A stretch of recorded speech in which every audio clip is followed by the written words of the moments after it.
কুমার রহমতুল্লাহি ওয়া বারাকাতুহু। আমরা আলোচনা করছি আজকে শাশ্বত জীবনে রহমতের মাস রমজান।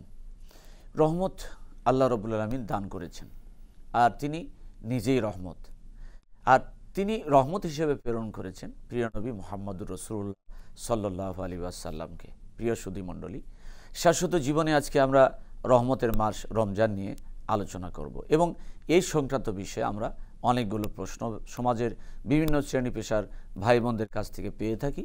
সেই প্রশ্নের উত্তর দেওয়ার চেষ্টা করব। আল্লাহ রসুল রহমত, ওমা আরসালনাকা ইল্লা রহমাতাল লিল আলামিন। আসুন, এই যে রহমতের মাস রমজান, এ বিষয়ে আমাদের কাছে যে সমস্ত প্রশ্ন রয়েছে সেই প্রশ্নের উত্তর আমরা জেনে নেব প্রাজ্ঞ পতিতযশা হযরত আল্লাহ মাওলানা লোকমান হোসেনের কাছ থেকে। আসসালামু আলাইকুম ওয়া রাহমাতুল্লাহি ওয়া বারাকাতুহু। দর্শক মণ্ডলী, আমরা প্রশ্ন উত্তর যাওয়ার আগে আমরা কোরআনুল কারীম থেকে তিলাওয়াত শুনব। আউযু বিল্লাহি মিনাশ শাইতানির রাজীম।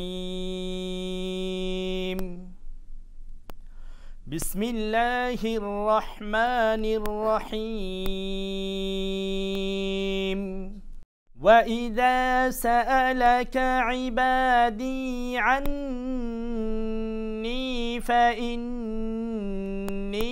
قَرِيبٌ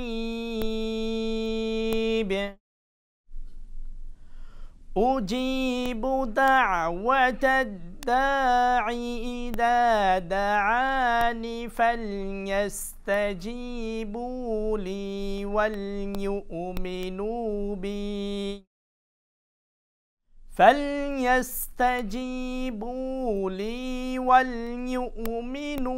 بِي لعلهم يرشدون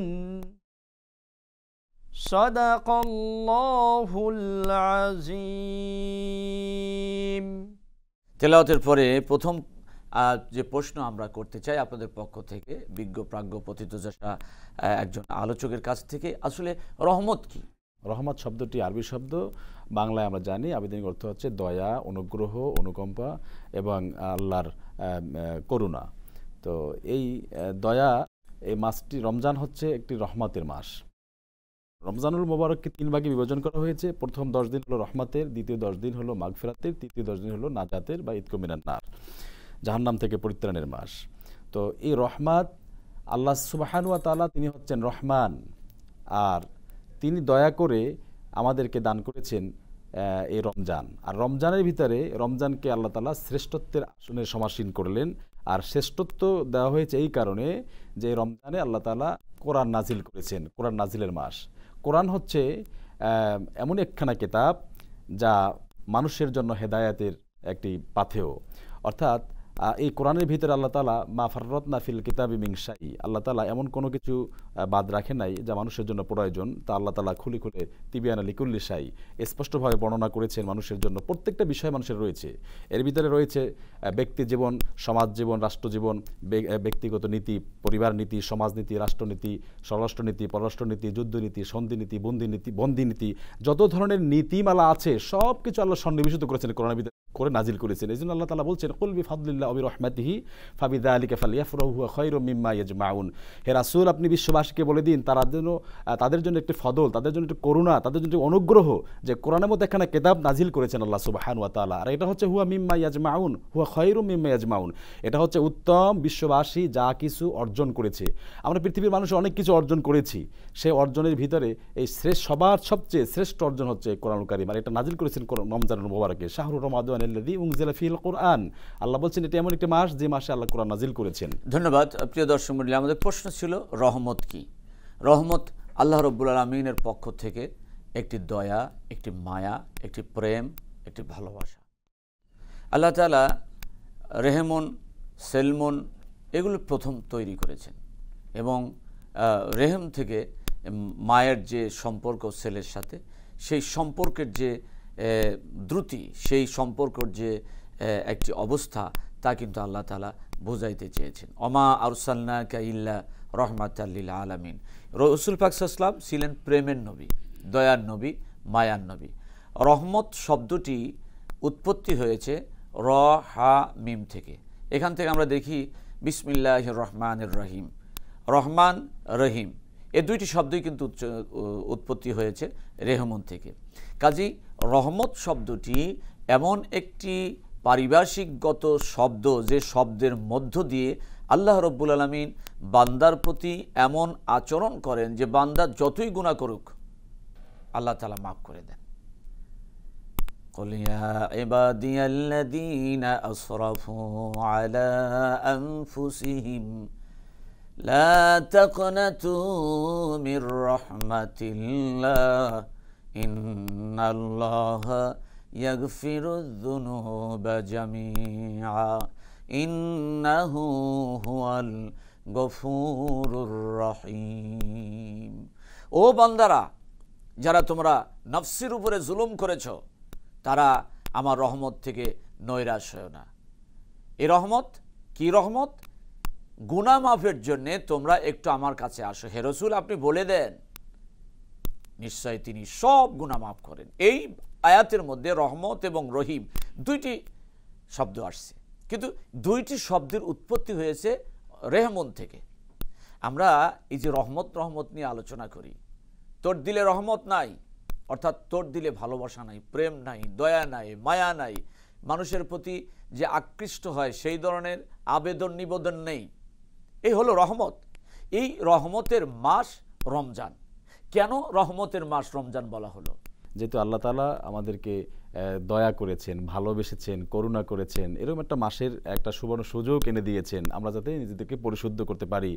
এবং আপনারা জানেন রহমান রহিম দুটো শব্দ কিন্তু পাশাপাশি অবস্থান করছে, শাব্দিক অর্থ একই, কিন্তু এখানে পার্থক্য হলো রহমান হচ্ছে দুনিয়ার সমস্ত মানুষের জন্য, সমস্ত প্রাণী জগতের জন্য, উদ্ভিদ জগতের সকলের জন্য তিনি দয়ালু, কিন্তু রহিম শব্দটি শুধুমাত্র মোমেনদের জন্য আখিরাতে দয়ালু হবেন।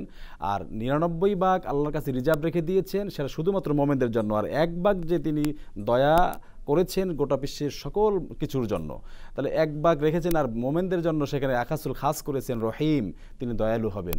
তো আমাদের সেই 1 ভাগের ভিতরে যতটুকু দিয়েছেন সেটার ভিতরে আবার আরেকটু করুণা হলো যে আল্লাহ রমজান দিয়েছেন। আমরা রমজানের প্রথম 10 দিন আমরা অনেক কিছু, আমরা রমজানের শুরু থেকে 10 দিন কিন্তু আমরা অনেক ব্যাপক অনেক কিছু পর্যাপ্ত আমরা সব কিছু পাই, ইবাদত করতেও মজা পাই। যেমন মসজিদে গেলে তারাবিতে মুসল্লি ভরে যায়, এরপরে আস্তে আস্তে কিন্তু কমতে থাকে। কিন্তু রহমাতে 10 দিনে দেখি ব্যাপক আমাদের আয়োজন এবং সব কিছুতে আমরা উৎফুল্লতা মানে উপলব্ধি করতে পারি।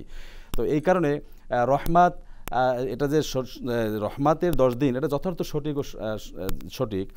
তো এই কারণে আমরা এই রহমাত যে অজর ধারায় রমজান মাস যখন শুরু হয় তখন কিন্তু অজর ধারায় আল্লাহ তাআলার রহমত বর্ষিত থাকে, কিন্তু এটা ওই দিলেই উপলব্ধি করতে পারে, ওই দিলেই টাচ করে যে দিলে রহমত আছে, যে দিলটা ভালো ঈমানওয়ালা দিল। অর্থাৎ দেখবেন একটা মেজবাতির ভিতরের অংশ বারুদ থাকে, বাহিরের অংশে কিন্তু বারুদ থাকে, ভিতরের অংশ দিয়ে বাহিরের বারুদের ঘর্ষণ লাগলে জ্বলে ওঠে, কিন্তু এইখানে যদি বারুদটা না থাকতো তাহলে কিন্তু জ্বলে উঠতো না। আমার মনে রাখতে হবে আল্লাহ দয়া দিচ্ছেন, ওই দয়াটা তাদের হৃদয়ে টাচ করবে যাদের ঈমান আছে, ঈমানওয়ালাদের ভিতরে।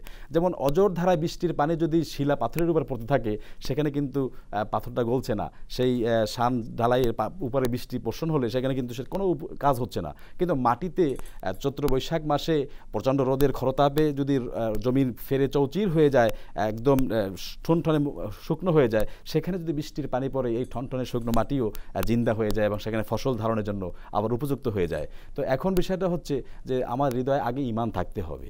ঈমান থাকলে পরেই সেই দলে আল্লাহ যে রহমত দিচ্ছেন সেই রহমতটা আমাদের কাজে আসবে, আমরা উপকৃত হব। দর্শক শ্রোতাদের উদ্দেশ্যে বলতে চাই আমরা যেন সেই ঈমানওয়ালা হই। আল্লাহ যে ঈমানের কথা বলেছেন, ঈমানওয়ালা হলে পরে আল্লাহ সেই রহমত আমরা অর্জন করতে পারবো, সেই রহমত ধরতে পারবো, সেই রহমত আমাদের কাজ দেবে এবং এই রহমতের জন্য আমরা পরিপক্ক হব, তখন আখিরাতেও সেই 99% যে রহমত আল্লাহ রিজার্ভ করে রেখেছেন সেটাও আমরা উপভোগ করতে পারবো ইনশাআল্লাহ। ধন্যবাদ। আমরা রহমত নিয়ে আলোচনা করছিলাম। আল্লাহ রহমানুর রহিম, তিনি দয়ালু, তিনি রহিম, তিনি রহমান, তিনি গফুর, তিনি সাত্তার। এই মাস শুরু হয়েছে রহমত দিয়ে।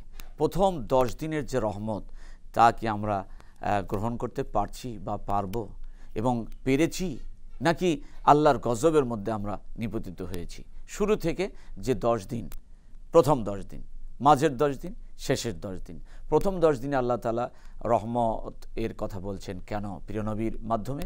প্রিয় নবী সাল্লাল্লাহু আলাইহি ওয়াসাল্লাম এটি বুঝাইতে চেয়েছেন যে তোমরা সারা বছর যারা নামাজ করেছো, ইবাদত বন্দেগী করেছো, কন্ট্রোলাইজড লাইফ ড্রাইভ করেছো, এখন তোমরা আল্লাহর রহমত পেয়ে গেছো। কিন্তু সারা বছর রোজা নাই, নামাজ নাই, হজ নাই, জাকাত নাই, দান সদকা নাই, ভালো ইবাদত বন্দেগী নাই। ছাত্রর কি দায়িত্ব? তার ইবাদত হলো পড়াশোনা করার। যুবক যুবতীর ব্যবসা বাণিজ্য যারা করে তাদের দায়িত্ব কি? সঠিকভাবে ব্যবসা বাণিজ্য করা। সারা বছরের খোঁজ খবর নাই, রোজা আসলো আর রহমত পেয়ে গেল, এমনটি কিন্তু হবে না। তবে আল্লাহর কাছে আশা করতে হবে যে আমি এই রমজানের শুরু থেকে তোমার রহমত কামনা করি আর ভুল করব না। তাহলে কি হবে? আল্লাহর রহমতের কোলে আল্লাহ তাআলা উঠিয়ে নেবেন। আমাদের অনুষ্ঠানে এ পর্যায়ে রয়েছে ইসলামী বই পরিচিতি। ত্রিভুবনের প্রিয় মুহাম্মদ। আসসালামু আলাইকুম। শাশ্বত জীবন অনুষ্ঠানের বই পরিচিতি পর্বে আপনাদের স্বাগত জানাচ্ছি আমি মাহমুদা সুলতানা। আজ আমরা কয়েকটি ইসলামিক গুরুত্বপূর্ণ বই নিয়ে কথা বলবো, যে বইগুলো সংগ্রহে থাকলে ইসলামের অনেক অজানা বিষয় সম্পর্কে জানা সহজ ও সম্ভব হবে। প্রথমেই যে বইটি নিয়ে কথা বলবো তা হলো তাওহীদের পাঠশালা। বইটির লেখক ইবনে সাইদ আলী আল কাহতানি। বইটি বাংলা ভাষায় অনুবাদ করেছেন রাশিদুল আলম। বইটি প্রকাশিত হয়েছে হাসানাহ পাবলিকেশনস থেকে। তাওহীদ একটি আরবি শব্দ। তাওহীদের অর্থ হচ্ছে একত্ববাদ।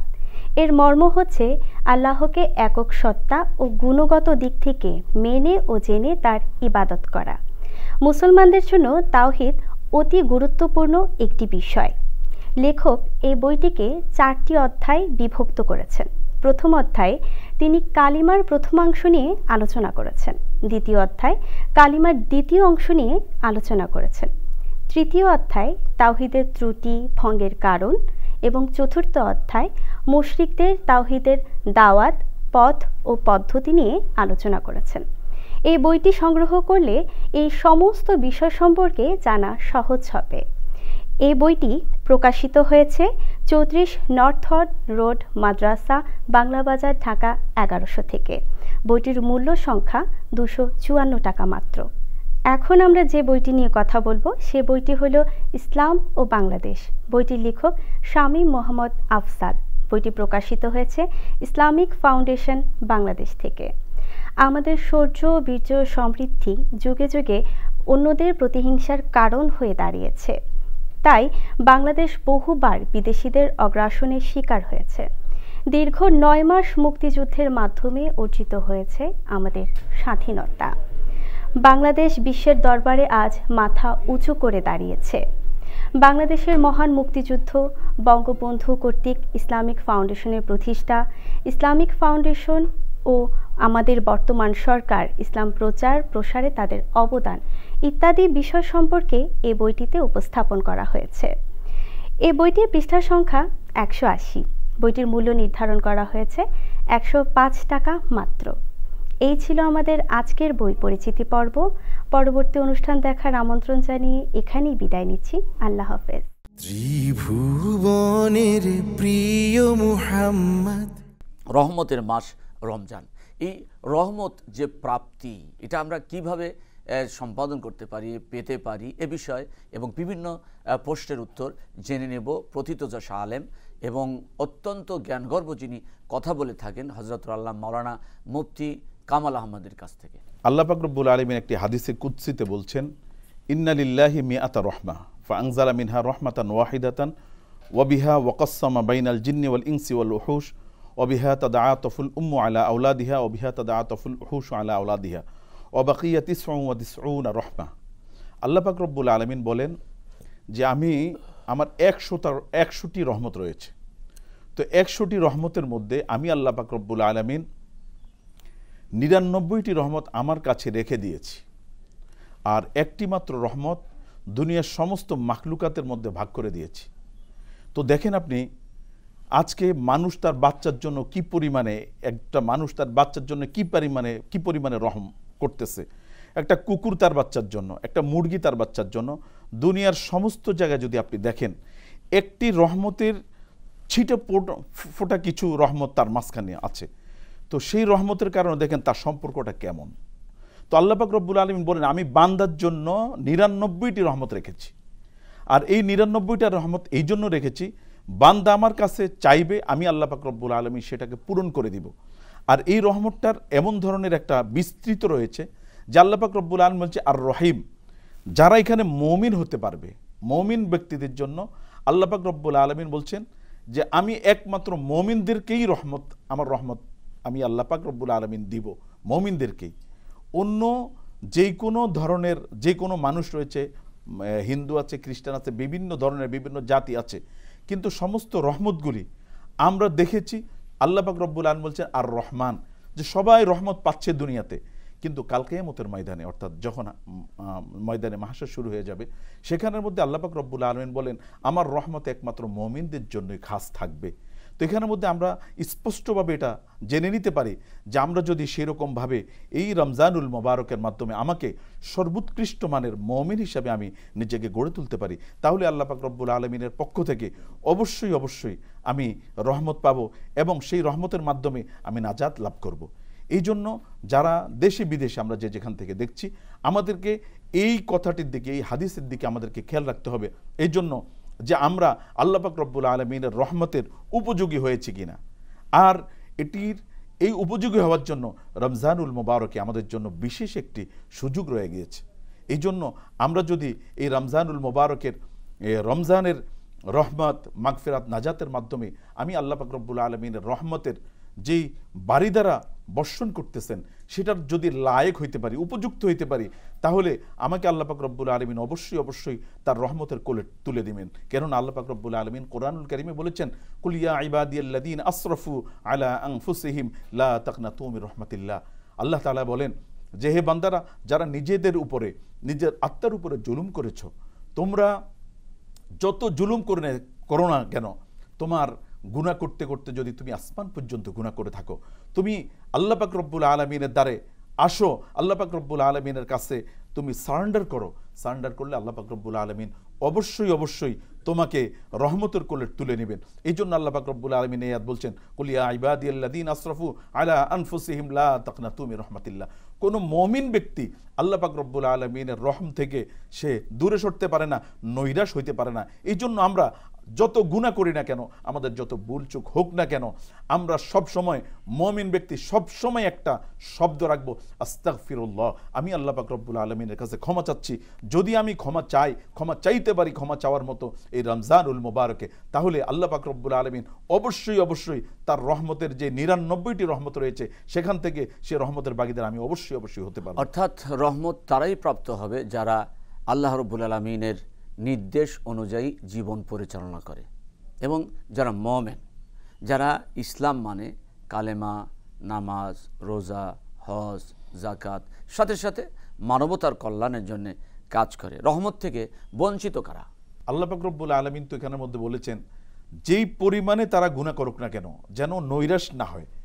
নৈরাশ যদি কেউ হয়ে যায়, অর্থাৎ আল্লাহ পাক রব্বুল আলামিনের মুখ এই রহমত থেকে যদি কেউ নৈরাশ হয়ে যায়, কাফের, মুশরিক, বেদিন, যারা ঈমান আনলো না যারা, তারা আল্লাহ পাক রহমত কখনো পাবে না। এই জন্য সে যত বড় গুনাহ করুক না কেন, ঈমানের পরে যত বড় গুনাহ করুক না কেন, সে যদি আল্লাহ পাক রব্বুল আলামিনের কাছে সে রহম চায়, মাগফিরাত চায়, মাপ চায়, সে অবশ্যই রহমত পাবে। আর রহমত পাবে না ওই ব্যক্তি যে আল্লাহ পাক রব্বুল আলামিনকে রহমতের লায়েক মনে করতেছে না, ঈমানের উপর সাহেব আপনি যে কথা বলেছেন আপনাকে ধন্যবাদ, অনেক সুন্দর বলেছেন। অর্থাৎ মুমিন ছাড়া সকলেই রহমত থেকে বঞ্চিত হবে। যারা ঈমানদার তারা রহমত পাবে, যারা ঈমানদার নয় তারা কখনো রহমত থেকে হবে না, বঞ্চিত হবে না। অর্থাৎ যারা মুমিন তারা কখনো বঞ্চিত হবে না, কিন্তু যারা মুমিন নয় তারা রহমত থেকে বঞ্চিত, অবশ্যই অবশ্যই বঞ্চিত। হ্যাঁ, এই কথাটি আমরা জানতে চাচ্ছিলাম আপনাদের কাছ থেকে। আমরা এই যে রহমত নিয়ে যে বিশ্লেষণ করছি, এই রহমতের যে প্রায়োগিক ক্ষেত্রগুলো কি কি? এটা রহমতের যে আপনার যে ক্ষেত্র কথা বলেছেন সেটা হচ্ছে আল্লাহ পাক রব্বুল আলামিন রাসূলুল্লাহ সাল্লাল্লাহু আলাইহি সাল্লামের মাধ্যমে জানাচ্ছে মান ক্বালা লা ইলাহা ইল্লাল্লাহ মিআতা মাররা, যদি কেউ 100 বার যদি লা ইলাহা ইল্লাল্লাহ পড়ে, মিআতা মাররা লাম ইয়াবআসুল্লাহু ইয়াউমাল কিয়ামাহ, আল্লাহ পাক রব্বুল আলামিন তাকে কিয়ামতের ময়দানে উঠায় না। যদি উঠায় ইল্লা ওয়াজহুকাল কমারি ফি লাইলাতিল বাদর, অর্থাৎ আল্লাহ পাক রব্বুল আলামিন এই হাদিসটাও হাদিসে কুদসি, এই হাদিসে কুদসির মধ্যে আল্লাহ রাসূল সাল্লাল্লাহু আলাইহি সাল্লাম বলছেন যদি কেউ লা ইলাহা ইল্লাল্লাহ 100 বার পাঠ করছে, অর্থাৎ আল্লাহ পাক রব্বুল আলামিনের কাছে 100 বার পাঠ করা মানে লা ইলাহা ইল্লাল্লাহ মানে আল্লাহ ছাড়া আর কাউকে সে ইলাহ মানলো না। অর্থাৎ আমার জীবনের সর্বক্ষেত্রে আমি আল্লাহ পাক রব্বুল আলামিনকে ইলাহ মানতে হবে।